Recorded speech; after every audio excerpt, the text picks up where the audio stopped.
Levítico, capítulo 5. E quando alguma pessoa pecar, ouvindo uma voz de blasfêmia, de que for testemunha, seja que o viu ou que o soube, se o não denunciar, então levará a sua iniquidade. Ou quando alguma pessoa tocar em alguma coisa imunda, seja corpo morto de besta fera imunda, seja corpo morto de animal imundo, seja corpo morto de réptil imundo, ainda que lhe fosse oculto, contudo, será ele imundo e culpado. Ou quando tocar a imundícia do homem, seja qual for a sua imundícia, com que se faça imundo, e lhe for oculto, e o souber depois, será culpado. Ou quando alguma pessoa jurar, pronunciando temerariamente com os seus lábios, para fazer mal ou para fazer bem, em tudo o que o homem pronuncia temerariamente com juramento, e lhe for oculto, e souber depois, culpado será numa destas coisas. Será, pois, que culpado, sendo numa destas coisas, confessará aquilo em que pecou. E a sua expiação trará ao Senhor, pelo seu pecado que pecou, uma fêmea de gado miúdo, uma cordeira ou uma cabrinha pelo pecado. Assim, o sacerdote por ela fará expiação do seu pecado.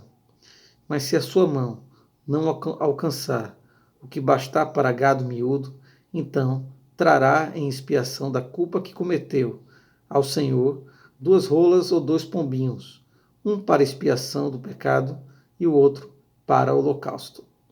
E os trará ao sacerdote, o qual primeiro oferecerá aquele que é para expiação do pecado, e com a sua unha lhe fenderá a cabeça junto ao pescoço, mas não partirá.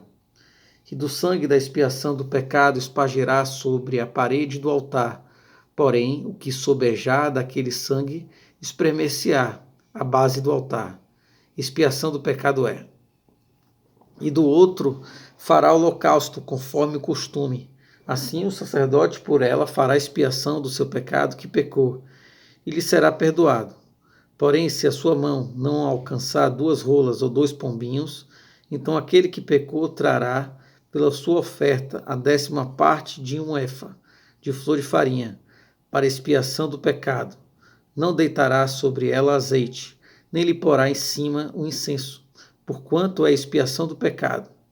E a trará ao sacerdote, e o sacerdote dela tomará o seu punho cheio por seu memorial, e a queimará sobre o altar, em cima das ofertas queimadas do Senhor. Expiação de pecado é. Assim, o sacerdote por ela fará expiação do seu pecado, que pecou em alguma destas coisas, e lhe será perdoado, e o resto será do sacerdote, como a oferta de manjares. E falou o Senhor a Moisés, dizendo: quando alguma pessoa cometer uma transgressão e pecar por ignorância nas coisas sagradas do Senhor, então trará ao Senhor, por expiação, um carneiro sem mancha do rebanho, conforme a tua estimação em ciclos de prata, segundo o ciclo do santuário, para expiação da culpa. Assim, restituirá o que ele tirou das coisas sagradas, e ainda demais acrescentará o seu quinto, e os dará ao sacerdote. Assim, o sacerdote, com o carneiro da expiação, fará expiação por ela, e ser-lhe-á perdoado o pecado. E se alguma pessoa pecar e fizer contra alguém de todos os mandamentos do Senhor, o que se não deve fazer, ainda que o não soubesse, contudo, será ela culpada e levará a sua iniquidade. E trará ao sacerdote um carneiro sem mancha do rebanho, conforme a tua estimação, para expiação da culpa, e o sacerdote por ela fará expiação do seu erro, em que errou sem saber, e lhe será perdoado. Expiação de culpa é, certamente se fez culpada ao Senhor.